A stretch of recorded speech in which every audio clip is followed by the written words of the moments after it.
වේදනාව දැනෙන කැම නිසා නෙවෙයි දත්වල සංවේදීතාවය නිසායි. විසඳුම නව සෙන්සිටිව් එක්ස්පර්ට් by සිග්නල්. තත්පර 30න් වේදනාවට සහනයක්. නැවත මතුවීම වැළැක්වීමටද උපකාරී වේ. දත්වල සංවේදීතාවය නිසා ඇතිවන වේදනාව ඔබත් පරාජය කරන්න. නව sensitive expert by signal.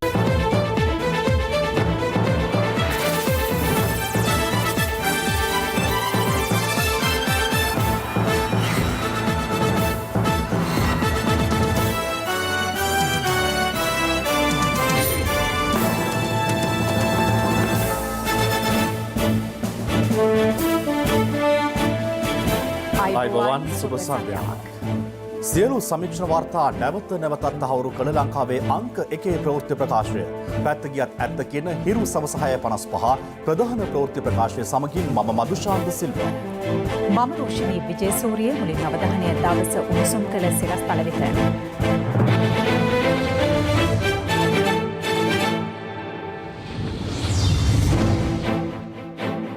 Covid මරණ 50ට ආසන්න වෙයි.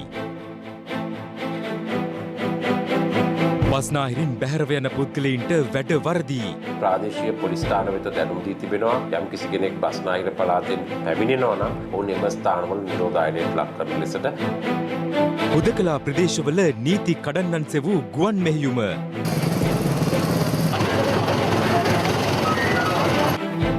දින 5ක් තුළ කොළඹින් කොවිඩ් ආසාදිතයින් 1083 දෙනෙක්. බෝකම්බර රැඳවියන් PCR පරීක්ෂණ ඉල්ලා උද්ඝෝෂණයක. 2020 විසර්ජන පනත් කෙටුම්පත ඡන්දයකින් තොරව සම්මත වෙයි. හින්දු සම්මේලනයත් කොවිඩ් මරණ භූමිදානයට අවසර ඉල්ලයි. මේ රටේ වෙනම පිරිසක් භූමිදාන කරන්න ඕනේ කියලා ඉල්ලනවා නම් හින්දුවරු නැටිට අපිටත් ලියමක් කරන්න වෙනවා. දවස් 30ක්ම අන්ලිමිටඩ් Netflix බලන්න. අන්ලිමිටඩ් data pack එකක් මුළු පවුලටම අන්ලිමිටඩ් ෆන් එකක් අරගන්න. අදම ඇක්ටිව් කරගන්න. ඊයේ පස්වරුවේ සිට බස්නාහිර පළාතෙන් පිට වූ පිරිස් හඳුනාගෙන ඔවුන් දැනට සිටින ස්ථානවලම නිරෝධායනයට යොමු කිරීමට පියවරගෙන තිබෙනවා.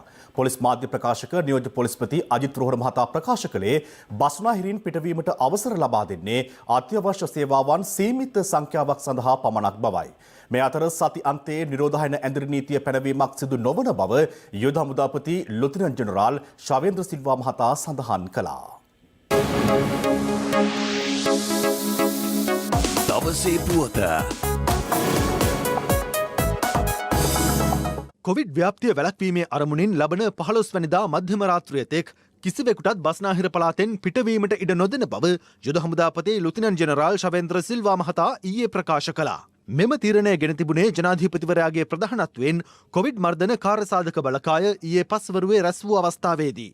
ඒ අනුව එම අවස්ථාවේ සිට බස්නාහිර පළාතෙන් ජනතාව පිටවීම පොලිසිය විසින් අත්හිටුවනු ලැබුවා.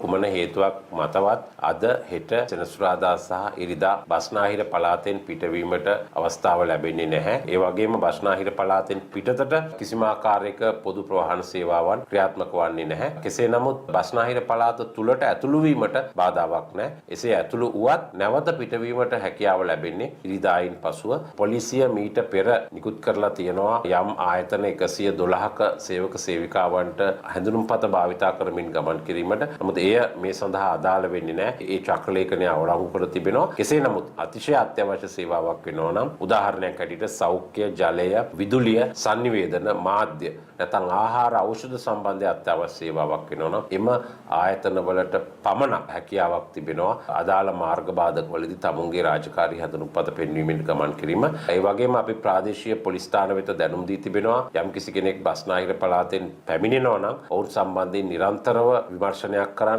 ඒ නවාතැන්ගෙන සිටින ස්ථාන අධීක්ෂණයට ලක් කරලා ඔවුන් එම ස්ථානවල නිරෝධායනයට ලක් කරන ලෙසට බස්නාහිර පළාතෙන් පිටවීම අත්හිටුවීමත් සමග දකුණු පළාත හා බස්නාහිර පළාත වෙන් කෙරෙන බෙන්තොට පාලම දෙපස අලුත්ගම හා බෙන්තොට පොලිස් ස්ථාන මගින් මාර්ග බාධක යොදා විශේෂ සෝදිසි කිරීම සිදු කෙරුණා. බස්නාහිර පළාතෙන් පිටවීම තහනම් කරමින් රජය ඊයේ පස්වරුවේ දැනුම් දුන් තීරණය නොදැන පැමිණි පිරිස් හරවා යවුණේ මෙලෙසින්. බස්නාහිර පළාතෙන් පිටවීම සම්පූර්ණ තහනම්. දැන් ඊළඟ මාධ්‍යෙන් දැනුවත් කරානේ. ඒකාන්ත මේ 15 වෙනිදා මධ්‍යම රාත්‍රියක මේ පළාත යයට මේ පත්‍රය යන්න බෑ. කොහොම හරවගන්න.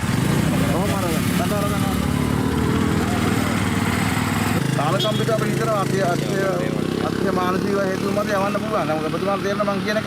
ඒකාන්තයෙන් මේ බස් එකේ මෙතනට ගෙන්නනවා චේන්ජ් කරගන්න පුළුවන් ගැටලුවක් නැහැ. බස්නාහිර හා සබරගමුව පළාත්මායෙන් පිහිටි අවිස්සාවේල්ල පොලිස් මාර්ග බාධකයේද වාහන හා පුද්ගලයන් දැඩි පරීක්ෂාවකට ලක් කෙරුණා. ඒ හේතුවෙන් දැඩි රථවාහන තදබදයක් දක්නට ලැබුණේ මෙලෙසින්.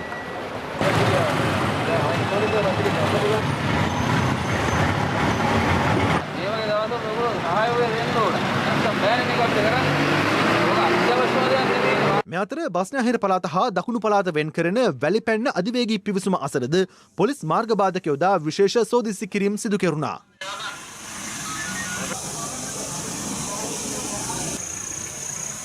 වෙනදා මෙන්ම දකුණු පළාතේ සිට බස්නාහිර පළාතට දුම්රිය දහවනය කෙරුණත් අද සැලකිය යුතු මගින් පිරිස් දුම්රියේ සිටියේ නැහැ.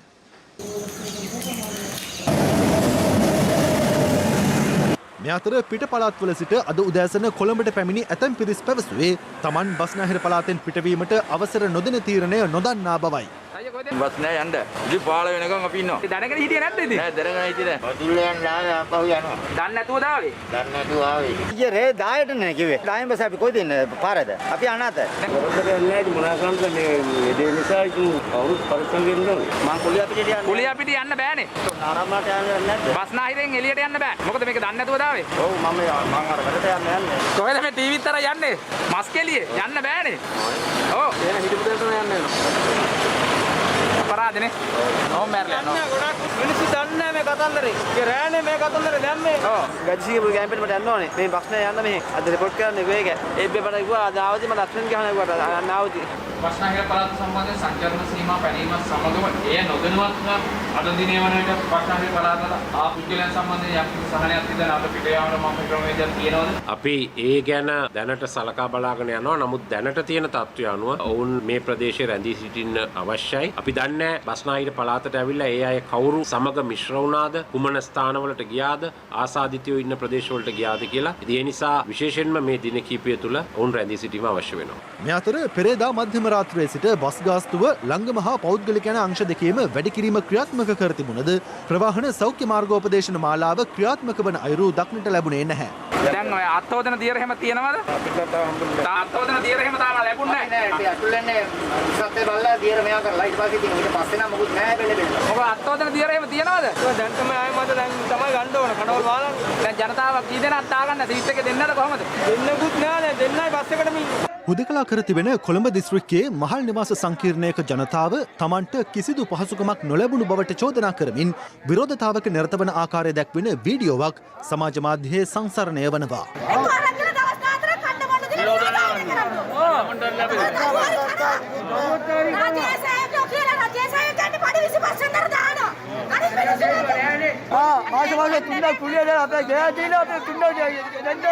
ජනතුමනි අපිට සානාධාර දෙන්න.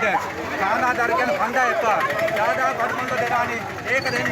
මේ අතර එළඹෙන 14 වෙනිදාට යෙදී ඇති දීපාවලි උත්සවය COVID-19 වෛරසය පැතිරීම වැළැක්වෙන ආකාරයෙන් සැමරිය යුතු ආකාරය පිළිබඳ සෞඛ්‍ය අමාත්‍යාංශය මගින් මාර්ගෝපදේශ මාලාවක් නිකුත් කර තිබෙනවා. ඒ අනුව ජනතාව එක්රැස් නොවී දැනට රැඳී සිටින ස්ථානයේම රැඳී සිටිය යුතුයි. දුරගමන් නොගොස් නිවසේ රැඳී සිටිමින් දීපාවලි සැමරිය යුතුයි. කෝවිල් හෝ වතු ආශ්‍රිතව ආගමික උත්සව නොපැවැත්විය යුතුයි. වහා ගිනි ඇවිලෙන සුළු ඇල්කොහොල් සහිත සනීපාරක්ෂක දියර භාවිත කර දෑත් සෝදා ආලෝක පහන් දැල්වීම නොකළ යුතුයි. ආගමික කටයුතුවලට පෙර සහ පසු සබන් දමා දෑත් සේදිය යුතුයි. අතට අතදීමෙන් සහ වැළඳ ගැනීමෙන් තොරව ආයුබෝවන් හෝ වනක්කම් කියමින් සුබ පැතිය යුතුයි. මේ අතර නියමිත දුරස්ථභාවයන් තබා නොගැනීම සහ මුව ආවරණ නොපැළඳීම හේතුවෙන් ඊයේ දිනේදී පුද්ගලයන් 21ක් අත්අඩංගුවට ගෙන තිබෙනවා. ඒ අනුව පසුගිය කාල සීමාව තුළදී මුව ආවරණ හා දුරස්ථභාවය ඇතුළු සෞඛ්‍ය රීතීන් උල්ලංඝනය කළ පුද්ගලයන් 158ක් අත්අඩංගුවට ගත් බවයි පොලිසිය ප්‍රකාශ කළේ. මේ අතර සතියන්තයේ නිරෝධායන ඇඳිරි නීතිය පැනවීමක් සිදු නොවන බව යුද හමුදාපති ලුතිනන්ට් ජෙනරාල් ශවේන්ද්‍ර සිල්වා මහතා ප්‍රකාශ කළා. සතියන්තයේ ඇඳිරි නීතියක් යොදවීමට කිසිදු බලාපොරොත්තුවක් නැහැ. නමුත් සතියන්තය කියන්නේ තව දින 3ක් තිබෙනවා. ඕනම අවස්ථාවක අවශ්‍යතාවයක් තිබුණොත් හුදකලාවක් හෝ ඇඳිරි නීතියක් දාන්න පුළුවන්. නමුත් ඇඳිරි නීතියක් දාන්න කිසිම අවශ්‍යතාවයක් නැහැ. රටේ ජනතාව බුද්ධිමත්. රටේ ජනතාව දන්නවා කොවිඩ් තිබෙනවා කියලා. රටේ ජනතාව දන්නවා මහ ජනතාව එකට එක්රැස් වෙන තැන්වල ටිකක් යම් කිසි ආකාරයේ අවදානමක් තියෙනවා කියලා. ජනතාව මං හිතන්නේ මොන දෙයක් තිබුණත් බුද්ධිමත්ව කටයුතු කරයි කියලා අපි බලාපොරොත්තු වෙනවා. තවත් කොවිඩ් ආසාදිතයින් 277 දෙනෙකු අද දිනේ වාර්තා වීමත් සමග පෑලියගොඩ සහ මිනුවන්ගොඩ පුකුර 12000 සීමාව පසු කර ගියා. මේ අතර අද දිනේ තවත් කොවිඩ් ආසාදිතයින් දෙදෙනෙකු ජීවිතක්ෂයට පත්වීමත් සමග මෙරට කොවිඩ් මරණ සංඛ්‍යාවද 48 දක්වා ඉහළ ගියා.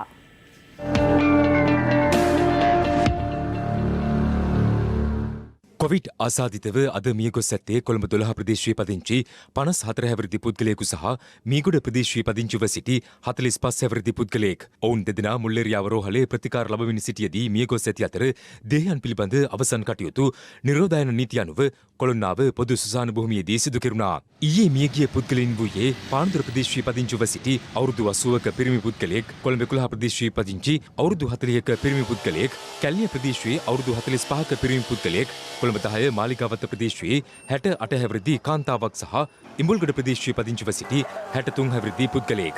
යනුව කොවිඩ් දෙවන රැල්ල ව්‍යාප්තිය ආරම්භී ගත වූ මාසකොත් සතියක කාලයක් තුළ වාර්තා වූ කොවිඩ් මරණ සංඛ්‍යාව 33ක්. ඉන් ඊයේ දිනයේ ඇතුළුව දින 3කදී දිනකට කොවිඩ් මරණ 5 බැගින් වාර්තා වී තිබුණා. ඊයේ වාර්තා වූ ආසාදිතයින් 625 දෙනා අතුරින් වැඩිම ආසාදිතයින් සංඛ්‍යාව වන 264 වාර්තා වන්නේ කොළඹ දිස්ත්‍රික්කයෙන්. ගත වූ දින කිහිපය තුළ කොළඹ දිස්ත්‍රික්කයේ වැඩිම ආසාදිතයින් වාර්තා වී ඇත්තේ ඊයේ දිනේදී. ඒ අනුව ගෙවුණු දින 5ක කාලය තුළ කොළඹ දිස්ත්‍රික්කයෙන් වාර්තා වූ මුළු ආසාදිතයින් සංඛ්‍යාව 1083ක්. ගම්පහ දිස්ත්‍රික්කයෙන් 136 දෙනෙකු සහ කළුතර දිස්ත්‍රික්කයෙන් 18 දෙනෙකු වාර්තා වුණා. මේ අතර කොළඹ ප්‍රාදේශීය ලේකම් කාර්යාලයේ සංවර්ධන නිලධාරිණියක් ඇතුළු 5 දෙනෙකුට කොවිඩ් වෛරසය ආසාදනය වීම හේතුවෙන් එම කාර්යාලය තාවකාලිකව අවසා දැමීමට කටයුතු කෙරුණා. ඔවුන් ආසාදිතත්වයට පත් වුණේ අපි හිතන්නේ එතන බලපත්‍ර ලබා ගැනීමට පැමිණි පුද්ගලයන්ගෙන් වෙන්නේ නැති කියලා තමයි. ආසාදිතත්වයේ මත අපි තීරණයක් ගත්තා කොළඹ දිස්ත්‍රික්කයේ පිහිටි කොළඹ ප්‍රාදේශීය ලේකම් කාර්යාලය තාවකාලිකව දින කිහිපයකට රාජකාරී කටයුතු අත්වන කොළඹ ප්‍රාදේශීය ලේකම් කාර්යාලයෙන් සිදු කරන සියලුම රාජකාරී කටයුතු මේ වෙනකොට දිස්ත්‍රික් ලේකම් කාර්යාලය මගින් අපි සිද්ධ කරනවා. බත්තරමුල්ල ප්‍රදේශයේ සිදු කළ අහඹු PCR පරීක්ෂණ මගින් නගරයේ සිටි එක් යාචකයෙකුට කොවිඩ් ආසාදිත බවට හඳුනාගෙන තිබෙනවා. ඒ අනුව තවත් යාචකයින් 8 දෙනෙකු නිරෝධායනට යොමු කෙරුණා. මේ අතර පොලිසියේ කොවිඩ් ආසාදිතයින් සංඛ්‍යාව 686ක් දක්වා ඉහළ ගොස් තිබෙනවා. පොලිස් නිලධාරීන් 3000කට ආසන්න සංඛ්‍යාවක් නිරෝධායන මධ්‍යස්ථානවල සිටිනවා. ඔවුන් අතරින් තමයි දිනපතා මේ කොවිඩ් රෝගීන් බිහි වෙන්නේ. සාමාන්‍ය රාජකාරී කරන 87000ක් පොලිස් නිලධාරීන් නිරුපද්‍රිතව මේ රෝගය වළක්වා ගැනීමට අවශ්‍ය නිසි පියවර අරගෙන ඔවුන්ගේ ඒ කටයුතු ඒ ආකාරයෙන් සිදු කරනු ලබනවා. විදේශගත ශ්‍රී ලාංකිකයින් 98 දෙනෙකුද කොවිඩ් වසංගතයෙන් මියගොස් ඇති බව විදේශ අමාත්‍යාංශයේ කොවිඩ් ඒකකයේ අධ්‍යක්ෂ ජෙනරාල් කන්දීපන් බාලා මහතා ප්‍රකාශ කළා. මියගිය අය අතුරින් 80 දෙනෙක් වාර්තා වන්නේ මැද පෙරදිග රටවල් වලින්. හලාවත වැවිලි සමාගමට අයත් ප්‍රධාන කාර්යාලයේ ආරක්ෂක නිලධාරියෙකුට කොවිඩ් වෛරසය ආසාදිත බවට තහවුරු වීම හේතුවෙන් එම කාර්යාලය අද සහ හෙට වසා දැමීමටත් සේවා අවශ්‍යතා සඳහා පසුගිය 10 වනදා පැමිණි පිරිස් සහ සේවකයින් ස්වයං නිරෝධායනය සඳහා යොමු කර තිබෙනවා. නිරෝධායන නීති අනුගමනය කරමින් විවාහ මංගලෝත්සව සංවිධානය කරන්නේද යන්න පිළිබඳ සොයා බැලීමට හික්කඩුව ප්‍රදේශයේ උත්සව ශාලාවකට මහජන සෞඛ්‍ය පරීක්ෂකවරුන් පැමිණ නිරීක්ෂණය කළේ මේ ආකාරයෙන්. අහුන්ගල්ල වෙරළේ මාදල් එලීමෙන් අද විශාල මාළු තොගයක් හසු වී ඇති අතර ඒවා මිලදී ගැනීමට නිරෝධායන නීති සහ සෞඛ්‍ය ආරක්ෂිත ක්‍රම අනුගමනය නොකරමින් ජනතාව රැස්ව සිටියේ මෙලෙසින්. පහුගිය කාලය පුරා පිටකොටුවේ මාස් නැතුව හැමතැනම හිටියා. බස්වල එහෙම හිටියා. ඔබේ මුඛාවරණයේ තිබුණේ නිකටේ හරි බෙල්ලේ හරි. ඔබ අත් හේදුවේ නෑ. පහුගිය කාලේ ප්‍රිය සම්භාෂණ සාද අපි දැක්කා. අපි හැම වෙලෙයිම ඔබට අවවාද කරා මේවා කරනකොට කොවිඩ් පැතිරෙන්න පුළුවන් කියලා. නමුත් දැන් ඒක වෙලා ඉවරයි. තවදුරටත් පරිස්සම් වෙන්න ඕන නම් ලක්ෂ ගාණින් රෝගීන් මැරුණු දසදහස් ගාණින් රෝගීන් මිය ගිය බොහෝ රටවල් පැතිරීම පාලනය කරගෙන තියෙනවා. කරන්දෙනිය උර්ගස්මන් හන්දිය ප්‍රදේශයේ පසුගිය දිනවල සිදු කළ PCR පරීක්ෂණ වලින් 7 දෙනෙකු කොවිඩ් ආසාදිතයින් බවට තහවුරු වී තිබෙනවා. ඔවුන් අතරින් 5 දෙනෙකුම එකම පවුලේ සමාජිකින් බවත් වාර්තා වුණා. පාදුක්ක ප්‍රාදේශීය ලේකම් කාර්යාලයේ නිලධාරියෙකුටද කොවිඩ් ආසාදිත බවට තහවුරු වීමත් සමග ආශ්‍රිතයින් නිරෝධායනට යොමු කෙරුණා. ඔහු හොරණ ප්‍රදේශයේ පදිංචිකරුවෙකු වන අතර පෑලියගොඩ මත්ස්‍ය වෙළඳ පොලේ ආසාදිතයෙකුගේ ආශ්‍රිතයෙකු බව අනාවරණ වී තිබෙනවා. මේ අතර ගාල්ල කරන්දෙනිය ප්‍රදේශයේ මව පියා සහ 7 හැවිරිදි දරුවෙකුට COVID-19 ආසාදනය වී තිබෙනවා. මෙම ආසාදිතයින් හම්බන්තොට සහ කඹුරුගම රෝහල් වෙත යොමු කිරීමට කටයුතු කර තිබෙනවා. මේ අතර කොවිඩ් වසංගතයෙන් ආරක්ෂා වීමට සෞඛ්‍යංශ කෙරෙහි විශ්වාසය තබන්නයි ශ්‍රී ලංකා වෛද්‍ය සංගමය ජනතාවගෙන් ඉල්ලීමක් කරනවා. වෛරසයක් කුමාරයේ ඇල්ලීමෙන් විනාශ කරන්න බෑ. කිසියම් විද්‍යාත්මක සාධකයක් මේ දක්වා ඇති වෙලා නැහැ. දැන් කෙනෙකුට අහන්න පුළුවන් අපිට දැන් රෝග ලක්ෂණ ඇති වෙනවනේ. රෝග ලක්ෂණ ඇති වුනහම ඒවා ටික අපිට මේකෙන් අඩු කරගන්න බැරිද? දැන් රෝග ලක්ෂණ ඇති වෙන්නේ කොයි වෙලේද? නාසයට ඇතුළු වුනහම ගුණණය වෙන්න ගන්නවා. ඒ වෙලේ තමයි රෝගය බෝ කරන්න වැඩිපුරම ඉඩ තියෙන්නේ. ඊට පස්සේ මේක ශ්වසන පද්ධතියට ගියාට පස්සේ රෝග ලක්ෂණ එන්න පටන් ගන්නවා. උගුරේ අමාරුව සහ කැස්සේ වගේ දේවල්. හැබැයි රෝග ලක්ෂණ එන්න පටන් ගන්නකොට අපි රෝගය බෝ කරන්න පටන් ගන්න ඉවරයි. මේ වසංගතේ පාලනයේදී කළ යුතු වැදගත්ම දේ තමයි වහාම වෛද්‍ය උපදෙස් ලබා දීම. මේ වෙලාවේ ඉතාමත්ම වැදගත් වෙනවා අපි මේ බොරු විශ්වාස වලින් ඈත් වෙලා ඇති සැටියෙන් දැනගෙන ඒ වෙනුවෙන් යොමු වීම. සමහර අය කිව්වා බ්ලීචින් පවුඩර් බිව්වොත් ඔන්න ඕක හරියයි කියලා. සමහර අය කිව්වා සුදු ලුණු කෑවොත් ඔන්න හරියනවා කියලා. මේක ඒ කිසිම දෙයකට අහන්නේ සෞඛ්‍ය ශාස්ත්‍රය ගැන විශ්වාසය තැබීම අවශ්‍යයි. සමාජයක් විදිහට රටක් විදිහට හැමෝම එකමගේ මේක ගැන දැනුවත් වෙන්න, මාස්ක් එක දාන්න, අත සෝදන්න සහ දුරස්ථභාවය රඳන්න. තමන්ට PCR පරීක්ෂණ කරන ලෙස ඉල්ලමින් බෝගම්බර පැරණි බන්ධනාගාරයේ රැඳවියන් පිරිසක් අද එහි වහලේ මතු නැගී උද්ඝෝෂණයක නිරත වුණා. කෙසේ වෙතත් බන්ධනාගාර කොමසාරිස් ජෙනරාල් තුෂාර උපුල්දෙනිය මහතා ප්‍රකාශ කළේ මේ වන විට දිවයින පුරා බන්ධනාගාර රැඳවියන් 9500කගේ පමණ PCR පරීක්ෂණ සිදු කර ඇති බවයි. මේ වන විට දිවින පුරා බන්ධනාගාර ආශ්‍රිතව රැඳවියන් 158 දෙනෙකු COVID-19 ආසාදිතින් බවට පත්ව තිබෙනවා. ඊට අමතරව බන්ධනාගාර නියාමකවරු තිදෙනෙකු හා බන්ධනාගාර වෛද්‍ය කාර්ය මණ්ඩලයට අයත් ඖෂධ සංයෝජකවරියක්ද ආසාදිතින් වී ඇති බවයි බන්ධනාගාර දෙපාර්තමේන්තුව පවසන්නේ. මේ අතර මේ වන විට නිරෝධායන මධ්‍යස්ථානයක් බවට පත් කර ඇති පැරණි බෝගම්බර බන්ධනාගාරයේ වහලය මත නැගී රැඳවියන් පිරිසක් අද පෙරවරුවේ උද්ඝෝෂණයක නිරත වුණා. රැඳවියන් මෙහිදී ප්‍රකාශ කළේ කොවිඩ් ආසාදිතින් හා නිරෝධායනට යොමු කළ පිරිස්ද එක්ව රඳවා තැබීම අනෙක් රැඳවියන්ගේ සෞඛ්‍යයට තර්ජනයක් බවයි. උද්ඝෝෂණයේ නිරත පිරිස ඉල්ලා සිටියේ තමන්ට ඉක්මනින් PCR පරීක්ෂණ සිදු කරන ලෙස හෝ වෙනත් බන්ධනාගාරයකට මාරු කර යවන ලෙසයි.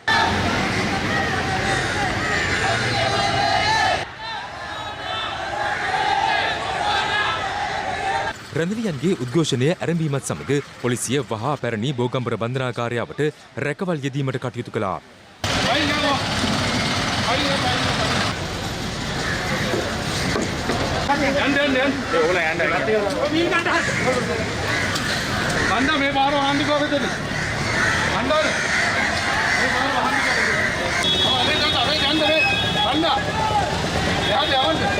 පස්වරු 1:30ට පමණ බන්ධනාගාර බස් රථ පැමිණ රැඳවියන් පිරිසක් මීගමු හා කෑගල්ල බන්ධනාගාර වෙත රැගෙන යාමටයි කටයුතු කළේ.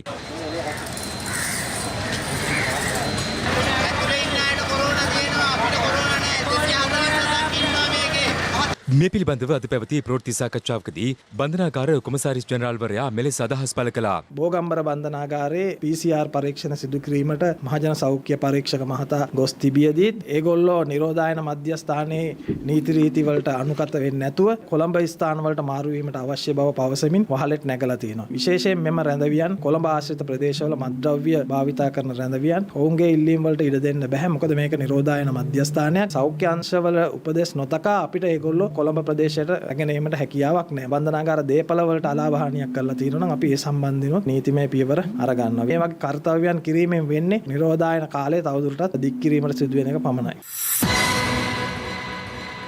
කොවිඩ් ව්‍යාප්තිය පාලනය කිරීමේ අරමුණින් හුදකලා කර ඇති ප්‍රදේශවල නිරෝධායන නීති කඩ කරන පුද්ගලයන් හඳුනාගෙන අත්අඩංගුවට ගැනීමේ ගුවන් මෙහෙයුමක් අද ආරම්භ වුණා. ශ්‍රී ලංකා ගුවන් හමුදාවේ සහ පොලිස් විශේෂ කාර්ය බළකායේ සහාය ඇතිව දියත් කළ මෙම මෙහෙයුමේදී නීති කඩන පිරිස් අත්අඩංගුවට ගැනීමටත් හැකි වුණා. කොවිඩ් ව්‍යාප්තිය පාලනය කිරීමේ අරමුණින් දිවයිනේ පොලිස් වසම් 27ක් සහ ග්‍රාම සේවා වසම් 5ක් මේ වන විටත් හුදකලා කර තිබෙනවා. නිරෝධායන නීතියට අනුව එම හුදකලා ප්‍රදේශවල ජනතාවට සිය නිවස් වලින් බැහැරට පැමිණීමට හෝ හැකියාවක් නැහැ. කෙසේ වෙතත් නිරන්තරයෙන් පොලිසියට තොරතුරු වාර්තා වන්නේ එම හුදකලා කර ඇති ප්‍රදේශවල ජනතාව නිරෝධායන නීති කඩ කරමින් අනාරක්ෂිත ලෙස හැසිරෙන බවටයි. එලෙස හැසිරෙන ජනතාව හඳුනා ගැනීම සඳහා ශ්‍රී ලංකා පොලිසිය ගුවන් හමුදාව සහ පොලිස් විශේෂ කාර්ය බළකාය සමග එක්ව අද ගුවන් මෙහෙයුමක් ආරම්භ කළා. දැන් කොළඹ සිටි එක ඇතුළේ ඒරියා වලට මේ වැල්ලම්පිටිය ගම කොළඹ සිටි එක ඇතුළේ ඒරියාස් ටික. දැන් මේ මූද ලයින් එක තමයි තියෙන්නේ මේ පැත්තේ. ඒක සර් මේ මැප් එකේ අපි ප්ලොට් කරලා ඒකේ සීක්වන්ස් එකට ෆ්ලයි කරමු. හරි. යන්නේ සර්ලා දෙන්න. මේ දෙන්නා දෙනවා. එම මෙහිුමට හිරු ප්‍රවෘත්ති කණ්ඩායමත් එක් වුණා. ගුවන් හමුදාවට අයත් බෙල් 212 වර්ගයේ හෙලිකොප්ටර් යානයක් පසුරු 3:40ට පමණ කොළඹ වරායාසන්නයේ පිහිටි හෙලිකොප්ටර් අංගණයෙන් ගුවන්ගත වුණේ කොළඹ දිස්ත්‍රික්කයේ හුදකලා කර ඇති ප්‍රදේශ වෙතයි.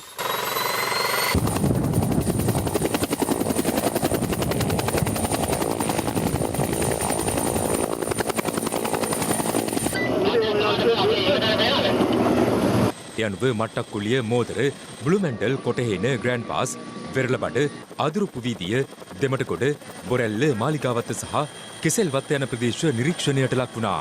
මේ අතරතුර මෝදර පොලිස් ස්ථානය අසල තවත් මෙහෙයුමක් ක්‍රියාත්මක වුණේ නිරෝධායන නීති කඩ කරන පුද්ගලයන් අත්අඩංගුවට ගැනීම සඳහායි. පළවෙනි එක මේ ස්ටීෆුයි අනිත් බයික් ටික සේරම යද්දි ඩිටෙක්ට් කරද්දි බලන්න ඒගොල්ලෝ මාක්ස් දාලාද නැද්ද කියලා නැත්නම් ඩිස්ටන්ස් එක තියාගෙන ඉඳලා පොලිසියට ගෙනල්ලා ඉදිරිපත් කරනවා. මොකද නැත්නම් මේකෙදි මෙතන ආපු කෙනෙකුට හරි ඉවරලා මේ කොවිඩ් පොසිටිව් එකක් තියෙන කෙනෙක්ගෙන් හැදුනොත් මේ මුළු සේරම තමයි නිරෝධායන කරන්නේ.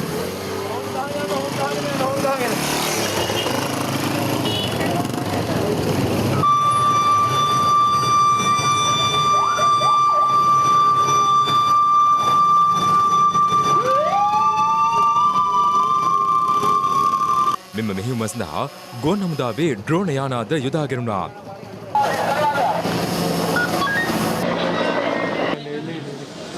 හුදකලා කර ඇති ප්‍රදේශවල ජනතාව නිරෝධායන නීති කඩ කරමින් හැසිරෙන ආකාරය ගුවනට නිරීක්ෂණය වුණේ මේ ආකාරයෙන්.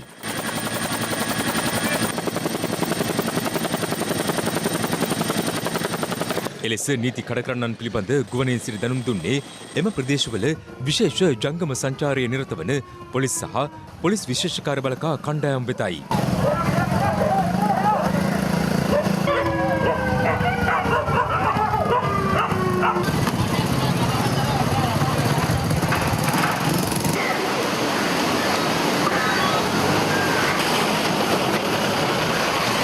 යනුව ඔවුන් අදාළ නීති කඩ කරන පුද්ගලයන් අත්අඩංගුවට ගැනීමට කටයුතු කළා. දැන් මේක ඇයිද දන්නවනේ මෝදර වට්ටකුරිය ලොක්ඩවුන් එරියා. එළියටවත් බහින්න බෑ ඒකයි වැඩේ. හිල්ලෙන්නවත් බෑ. ගෙදර ඉන්න ඕන. ඒකයි. අද පසුරුවේ පැයකට ආසන්න කාලයක් ක්‍රියාත්මක කරනු මෙම මෙහෙයුමේදී අත්අඩංගුවටගත් සංඛ්‍යාව 15ක් බවයි පොලිසිය පැවසුවේ.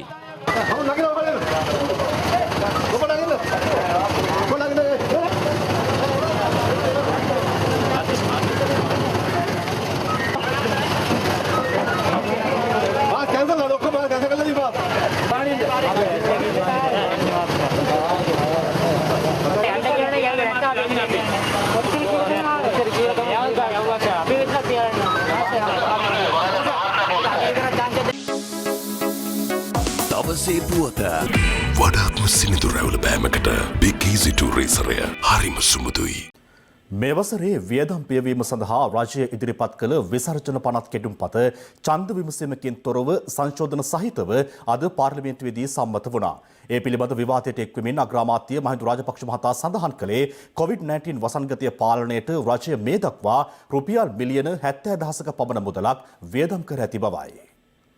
පසුගියදා පාර්ලිමේන්තුවට ඉදිරිපත් කෙරුණු 2020 විසර්ජන පනත් කෙටුම්පතේ සඳහන් ණය ගැනීමේ සීමාව රුපියල් බිලියන 180කින් වැඩි කිරීම සඳහා අද යෝජනා කෙරෙනු අතර ප්‍රතිපාදන අවශ්‍යතාවය මත පනත් කෙටුම්පතේ වියදම් කිහිපයක්ද සංශෝධනය කර තිබෙනවා. ඒ අනුව ඖෂධ මිලදී ගැනීම සම්බන්ධ නොගෙවූ බිල්පත් පියවීමට රුපියල් මිලියන 20000ක් සහ සෞඛ්‍ය සේවා පහසුකම් වැඩි කිරීම සඳහා වෙන් කර ඇති මුදල රුපියල් මිලියන 3000ක්. කොවිඩ් ව්‍යාප්තියෙන් බලපෑමට සහ නිරෝධායනයට ලක්වන පවුල් වෙත සහන සැලසීමට රුපියල් මිලියන 10,000ක මුදලක් සහ ජ්‍යෙෂ්ඨ පුරවැසි බැංකු තැන්පතු සඳහා ගෙවිය යුතු පොලිස් සහනාධාර සඳහා රුපියල් මිලියන 60,000ක මුදලක් අවශ්‍ය බව එම සංශෝධනය ඇතුළත්. මීට අමතරව ශ්‍රී ලංකන් ගුවන් සමාගම සඳහා ප්‍රාග්ධන යෙදවීමට රුපියල් මිලියන 30,000ක ප්‍රතිපාදන අවශ්‍යතාවයක් දක්වා තිබෙනවා.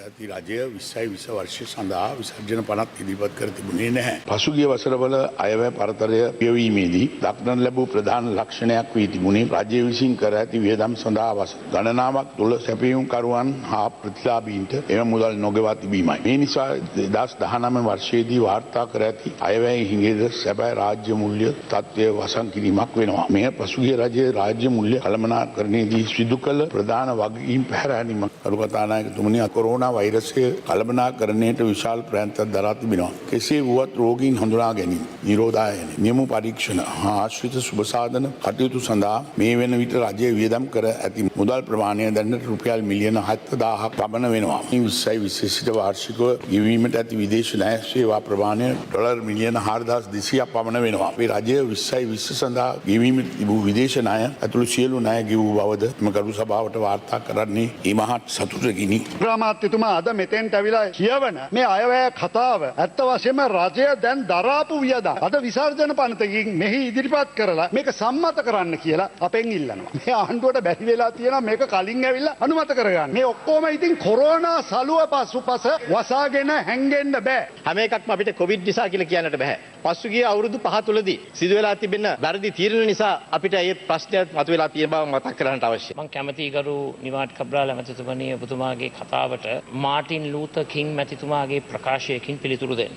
නිර්ව්‍යාජ නොදැනුවත් භාවය හා දැනුවත් අඥාන බව තරම් භයානක වූ අන් කිසිවක් මෙලොව නොමැත. පළවෙනි කාර්තුවේ 2020 ආර්ථික වර්ධන වේගය පිළිබඳව සංඛ්‍යා ලේඛන ඉදිරිපත් කරා. ඇයි දෙවෙනි කාර්තුවේ තුන්වෙනි කාර්තුවේ ආර්ථික වර්ධන වේගය පිළිබඳ දත්ත ඉදිරිපත් කරන්නේ නැත්නම්? දැන් මේ ආර්ථික වර්ධන වේගය පිළිබඳ දත්ත ඉදිරිපත් කරන්නේ නැතිකොට මොකද වෙන්නේ? දේශීය සහ ජාත්‍යන්තර දෙකේම විශ්වාසනීයත් සම්පූර්ණයෙන්ම පළුදු වෙනවා. මොනම හේතුවකටවත් අපි විපක්ෂයක් හැටියට පිට රටවල් වලට ගිහිල්ලා ඕපදූප කියන්නේ ඒව එහෙම සිදුණු කාලයක් තිබෙන්න ඇති. නමුත් ඒ කාලේ දැන් ක්‍රියාත්මක වෙන්නේ නැහැ. මේ කුහකම විපක්ෂය හැටියට ඉතිහාසගත වන විපක්ෂය තමයි අද මේ කණ්ඩායම. අපි නීතියෙන් පිට කිසිම දෙයක් කළා නැහැ. තමුන්නාන්සලා මොකද්ද කරේ? ඒ බිල්පත් පියවීම මගහැරලා 9.6ක අයවැය හිඟයක් එක්ක තමයි එදා ගෝඨාභය රාජපක්ෂ ජනාධිපතිතුමා මේ රට බාරගත්තේ. බොහොම සානුකම්පිතව මේක අහන්න. මේ රටේ ආරක්ෂාව පිළිබඳව ඉන්න එක කණ්ඩායමක් තමයි මේ රටේ පොලිසිය. පොලිස් මාධ්‍ය ප්‍රකාශකවරයා ඇතුළු ලොකු කතා කියනවා. හැබැයි පොලිසිය පොඩ්ඩන්ට දීලා තියෙන කිසිම සහනයක් නැහැ. රිෂාඩ් බදුර්දීන් මහතුමාගේ සහෝදරයා ගැන සහ එතුමා ගැන පරීක්ෂණ පවත්වපු පොලිස් නිලධාරීන් 19 දෙනෙක් මේ වෙනකොට වහාම ක්‍රියාත්මක වෙන පරිදි මාරු කරලා හැරලා කියලා නම් මේ අවස්ථාවේදී අපිට ආරංචි වෙනවා. එහෙම කිසිම නිලධාරියෙක් මාරු කරලා නැහැ. කරුණාකරලා වගකීමකින් කතා කරන්න. පිළිතුර දෙන්න මොකද්ද තමුන්නාද? මම ඔබතුමාට වගකීමකින් අද උදේ මේ පරීක්ෂණය පිළිබඳව අපිත් බැලුවා. අපිත් කතා කරා. ඔබට වැඩි අපට ඒ උනන්දුව තියෙනවා. රිෂාඩ්ගෙන් ඔයාලා වගේ අපි කාලා නැහැ. නිකන් බොරුවල පාර්ලිමේන්තුව නොමග අපේ සෞඛ්‍ය ඇමතුමිය දැන් ගිහිල්ලා කලා අතාරිනවා. දැන් ඊට පස්සේ ඔය ණයා ගේන්නේ කළුගඟෙන් වෙන්න ඇති. කළුගඟට මුට්ටි අතෑරියේ. මන්ත්‍රකාරයෝ ගෙනල්ලා මේ පාර්ලිමේන්තුවේ හැම ගේට්ටුවකම මන්ත්‍ර කියපු ජප කරපු නායකයා කවුද? ඕගොල්ලන්ගේ මහායකාගේ මහායකා.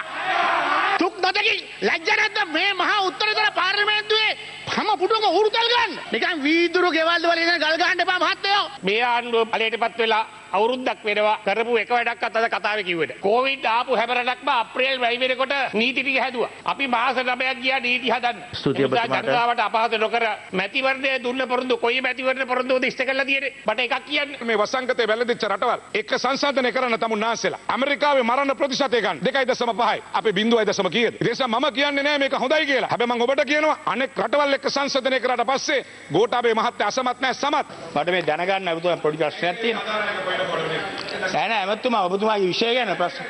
ඇමතුමා මට අපේ නිසා මම ඔබතුමාට කියන්නේ මගේ මිත්‍රවත් කිරීමක් කරන්නේ. තකල් මේ මම කැකිරාවේ ගියා මේ මාස 3කට විතර ඉස්සෙල්ලා. ගියාම ගොවි මහත්තයෙක් ගලවගෙන ඇවිල්ලා මේ නෝටිස් එක මට දුන්නා. මින් ඉදිරියට සහනාධාර මත ලබා දෙන රසායනික පොහොර ලබා දීම සම්පූර්ණයෙන්ම නැවැත්විය යුතු බව දන්වා ඇත. ඔකට විරුද්ධද? ඔකට විරුද්ධද? මාෂල් මහත්තයා යුද්ධයට දක්ෂයි. කොට ඉඳ ගන්නකෝ මේ හමුදාපතිතුමා ඉඳ ගන්නකෝ. හිමීට ඉඳ ගන්න මොලේ තලා ගන්න නැතුව.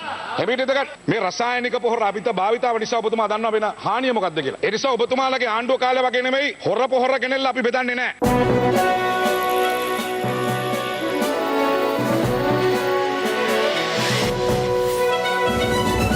වෙන වෙනම චලනය වන තල 3ක් විටමින් E හා කුමාරිකා සහිත නිසා ඉතා සමීප හා සුසිනිඳු රැවුල බෑමක්. ඔබත් අදම පික් ෆ්ලෙක්ස් 3 සමග ප්‍රොෆෙෂනල් ෂේව් එකක් අත්විඳින්න.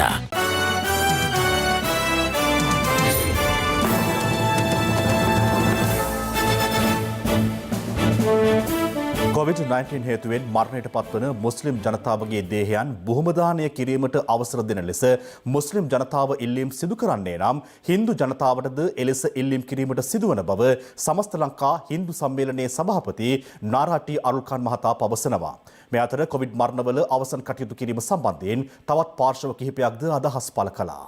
ආණ්ඩුව අද තීරණය කරනවා මුස්ලිම් මරණ අදහන කරන්න බෑ භූමිදාන කරන්න ඕනේ කියලා. ඒ වගේම බෞද්ධයන් වශයෙන් අපිටත් ඒ ප්‍රශ්නේ තියෙනවා. අපේ සමහර අය කැමති නෑ භූමිදානය කරන්න. සමහර අය කැමති නෑ ආදාහනය කරන්න. නමුත් අපේ කිසිම විරෝධතාවයක් නෑ. මොකද මේ ජාතික ව්‍යසනයෙන් ගැලවෙන්නයි අපිට අවශ්‍යතාවය තියෙන්නේ. ජාතින් වශයෙන් මේකත් බෙදාගෙන කටයුතු කරන්න නෙමෙයි. ඒ නිසා මේ தත්ත්වය වෙනස් වෙන්න ඕනේ. අපි හින්දුවරුන් හැටියට මිනිහෙක් මරණම් පස්සේ කරන සිරිත් පිරිත් උඟක් තියෙනවා. නමුත් මේ වෙලාවේදී අපෙන් කවුරු හරි මැරුණා නම් මේ දේහය භූමිදාන කරන්න ඕනේ නැත්නම් ආදාන කරන්න ඕනේ කියලා අපි බලපෑම් කරන්නේ ඒක රජයේ පොදු නීතියක් අපිට දීලා තියෙනවා. අපිට හින්දුවරුන්ට ඒක පිළිපදින්න පුළුවන් නම් කතෝලිකයන්ට පුළුවන් නම් බෞද්ධයන්ට පුළුවන් නම් මේ රටේ වෙනම පිරිසක් ඉඳගෙන අපේ ආගම අනුව මේ දේහය භූමිදාන කරන්න ඕනේ කියලා ඉල්ලනවා නම් ඒක තනිකරෙන්ම ආගම අන්තවාදයක්. ඒ නිසා අපි ඉල්ලීමක් කරනවා අපේ සහෝදර ඒ පිරිසකින් එනම නීති රීති අදාගෙන ඔකටි එම ඇසිරෙනවා නම් හින්දුවරුන් හැටියට අපිටත් ඉල්ලීමක් කරන්න වෙනවා. අපිටත් බලපෑම් කරන්න වෙනවා. අපි හිතන දේ කරන්න කියලා. ඒක වෙන්න බෑ. රටක් හැටියට ඉදිරියට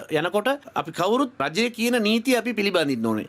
ඒ අයගේ ඒ කටයුතු කරන්න යම් කිසි ප්‍රදේශයක් නියම කරලා තියෙනවා. ඒ හැමතැනම නෙවෙයි. ඒක අමාත්‍ය මණ්ඩලය ගත්ත තීන්දුවක්. ඒ සමයතන හැමතුමා දැන් ඉදිරියේදී බෞද්ධ ජනතාව සහ හින්දු ජනතාවත් තමන්ගේ පාංශිකුල දීම සම්බන්ධව සහ සංස්කෘතික අංග ඒ විදිහට ඉෂ්ට කරන්න ඕන කියලා ඉල්ලීමක් කරොත් ඒකට අවස්ථාව ලබා දෙනවද? ඔව් ඉතින් සෞඛ්‍ය දැන් යාලා එහෙම මේව කරන් කිව්වා යාලට යන්න බෑ ඒක පිටිපස්සේ. ඒකට අදාළ නිලධාරීන් අරන් ගිහලා ඒ වැඩේ ටික කරනවා. ඒ වගේ සෞඛ්‍ය නීති රීති වලට පටහැනි නොවන විදිහට කරනවා. හැබැයි අපි ඉස්සෙල්ලාම බැරෙන්න ඕන මරණ එකෙන් බේරෙන්න. අපි ආනවා සිලෝන් තව්හිද් ජමාත් සංවිධානයෙන් පුච්චලා මැරෙන්න හොඳ නැහැ. හැබැයි බෝම්බ ගහලා පිච්චිලා මැරලා යන්න තව්හිද්ලට හොඳයි. මේ වෛරසයක් නිසා රටක් ආරක්ෂා කරගන්න යම්කිසි මලසිරුරක් පුච්චනකොට මාරම රුදාවක් තියෙන්නේ. අමාත්‍ය මණ්ඩලයවත් රජයවත් ජනාධිපතිතුමාවත් අගමැතිතුමාවත් සෞඛ්‍ය ඇමතිනිව මේ කවුරුවත් මේ පිළිබඳව ස්ථිර තීන්දුවක් අරගෙන නැහැ. ඒ නිසා අපිට මේ මූර්ත ශරීර පිළිබඳ ආදාන හෝ භූමිදාන කටයුතු පිළිබඳව ඉදිරියටත් කටයුතු කරන්නේ සෞඛ්‍ය බලධාරීන්ගේ ඒ තීන්දුව නිගමන මත බව ප්‍රකාශ කරන්න කැමතියි. අපි දන්නවා කතෝලික බැතිමතු. ඒ අයගේ විශ්වාසයක් තියෙනවා ඔවුන්ගේ දේහය ආදාහනය කිරීමයි කළ යුත්තේ කියලා. නමුත් මේ රටේ කිසිම කිතුණුවෙක් සිංහල කිතුණු කතෝලිකයෙක් හරි දෙමළ කතෝලිකයෙක් හරි කොහෙවත් කියන්නේ කොවිඩ්-19 හැදිච්ච කතෝලික ආගම අදහන අයව වලලන්න ඉඩ දෙන්න ආදාහනය කරන්න එපා. යම් විදියකට බෞද්ධයන්ගේ විශ්වාසයක් තිබ්බනම් ආදාහනය කිරීම නෙවෙයි දිව්‍ය ලෝකයට යන්න තියෙන මාර්ගය. භූමිදානය කිරීමයි කියලා. ඒත් මේ රටේ මහා සංඝරත්නය මේ වගේ වෙලාවක ඉල්ලන්නේ නැහැ මේ කොවිඩ්-19 හැදිලා මැරෙන සිංහල බෞද්ධයන්ව වලලන්න ඉඩ දෙන්න කියලා. මොකද මේ රටේ ජල මූලාශ්‍ර තියෙන රටක්. ලිඳේ තියෙන වතුර ටික බොන මිනිස්සු තාම මේ රටේ ඉන්නවා. මැරිච්ච මලකඳට කරන දෙයට වඩා ජීවත් වෙලා ඉන්න මිනිස්සු කොහොමද රැකගන්නේ කියන එකයි අපි කළ යුත්තේ. නවලක්ස් බියුටි ඉන්ග්‍රීඩියන්ට්ස් 7ක් සහ විටමින් E සමගින් සඳමෙන් දිතුලන මොහොනක්. නවලක්ස් සේෆ්ගාඩ් හෑන්ඩ් සැනිටයිසර් නවතම නිෂ්පාදන පෙළ නිරෝගිමත් දිවියකට.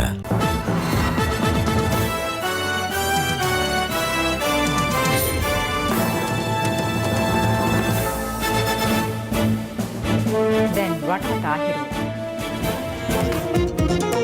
රටවටා හිරු. COVID-19 ව්‍යාප්තියත් සමග දුෂ්කරතා රැසකට මුහුණ පා සිටින අපේම ජනතාවගේ සුව සහනය වෙනුවෙන් ක්‍රියාත්මක රට වෙනුවෙන් හිරු සහන යාත්‍රා ක්‍රියාන්විතය යටතේ ශ්‍රී ලංකා රතුකුරුස සංගමය සහ එක්ව බියගම, දොම්පේ, පූගොඩ, කිරිඳිවැල, මල්ලොතු හිරිපිටිය, ගම්පහ, කෑරගල පොලිස් ස්ථාන විෂ බීජහරණය කිරීම අද සිදු කෙරුණා. මේ අතර ශ්‍රී ලංකා රතුකුරුස සංගමය හා එක්ව අලුත්ගම දුම්රිය ස්ථානය, අලුත්ගම බස් නැවතුම්පළ, හෙට්ටිමුල්ල දුම්රිය ස්ථානය, බේරුවල දුම්රිය ස්ථානය, පයාගල දුම්රිය ස්ථානය, කටුකුරුඳ දුම්රිය ස්ථානය, කළුතර දකුණ දුම්රිය ස්ථානය, කළුතර දකුණ බස් නැවතුම්පළ, කළුතර දකුණ පොලිස් ස්ථානය විෂ බීජහරණය කිරීමත් අද සිදු කෙරුණා. මේ අතර ක්‍රීඩා වෛද්‍ය ආයතනයේ ක්‍රීඩක ක්‍රීඩිකාවන්ට ආරක්ෂිත ඇඳුම් කට්ටල සහ මුවාවරණ බෙදා දීමත් අද සිදු කෙරුණා.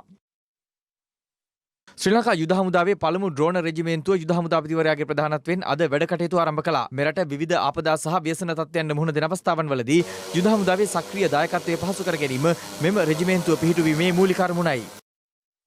විශ්වවිද්‍යාල කඩයිම් ලකුණු වලින් අසාධාරණයට පත් සිසුවියන්ට සාධාරණය ඉටු කර දෙන ලෙස ඉල්ලමින් නිදහස් අධ්‍යාපනය උදෙසා වූ සිසු ජන ව්‍යාපාරය අද විශ්වවිද්‍යාල ප්‍රතිපාදන කොමිසම ඉදිරිපිට විරෝධතාවක නිරත වුණා. රටවටා හිරු. ඒ සමගින් 6:55 ප්‍රධාන ප්‍රවෘත්ති ප්‍රකාශය නිමාවට පත්වනවා. පැත්ත නොගත් ඇත්ත දැනගැනීමේ අයිතිය තවදුරටත් තහවුරු කරගන්නට ඔබේ ජංගම දුරකථන ජාලය අනුව තිරේ දිස්වන පරිදි හිරු ප්‍රවෘත්ති SMS සේවාව සක්‍රිය කරගන්න. නැවත හමු වෙමු රාත්‍රී 9:55ට. ආයුබෝවන්. Thank you.